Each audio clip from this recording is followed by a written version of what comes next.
Облыс жаңалықтарына келсек, мемлекеттік құрылымдарда заң бұзушылық әрекеттер тыйылмай келеді. Бұған дәлел облыстағы бірқатар мекемелерге жүргізілген тексерудің қорытындысы. Жемқорлыққа қарсы заңнама мен еңбек кодексінің сақталуында жіберілген кемшіліктер кезекті тәртіптік кеңесте мәлім болды.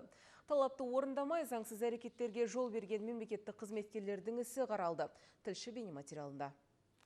Заңнаманы сақтауда салғырттыққа салынғандардың қатарында Тараз қаласы әкімдігі мен бірқатар аудан әкімдіктерінің қызметкерлері бар.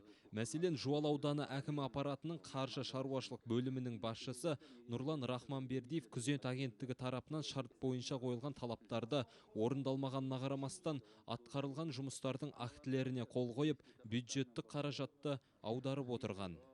Қазақстан Республикасының жеке заңды тұлғалардың өтініштерін қарау тәртібі заңын тексеру қорытындылары көрсетілген. Атап айтқанда, 10 арыз шағым бойынша прокуратураның ұсынысында өтініштер тіркелмеген, қаралмаған және тиісінше жауаптар берілмеген де көрсетілген. Осы іске қатысты тәртіптік кеңес мүшелері аудан әкіміне бөлім басшысын тәртіптік жазаға тарту туралы ұсыныс жолдады. Бұдан бөлек үстіміздегі жылы қылмыстық құқық бұзушылыққа және басқа да заң бұзушылықтарға ықпал еткен кемшіліктерді жою туралы ұсынысында көрсетілген фактілер бойынша Тараз қалалық әкімдігі құрылыс бөлімінің басшысына қатысты қызметтік тексерудің қорытындысын қарады. Тексеру нәтижелері бойынша тәртіптік жаза қолданылды. Осы мәселелердің барлығын қолға алып, шын мәнінде де мамандармен жұмыс жасау керек.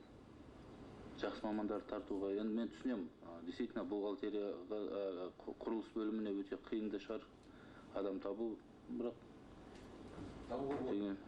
дегенмен жұмыс істеу керек.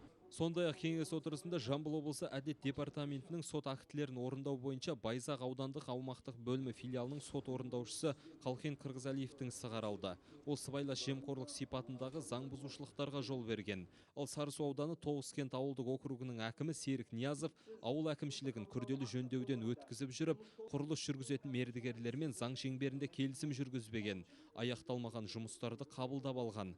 Осыған орай тәртіптік кеңес мүшелері мемлекеттік қызмет туралы заңнаманы белшесінен басып, өзін білермендікке салынған азаматтардың істеген заңсыз әрекеттерінің дәрежесіне қарай тиісті жаза қолдану туралы тиісті орындарға ұсыныс берді. Данияр Асқарұлы, Ерболат Дәулетәлі, жаңалықтар қызметі.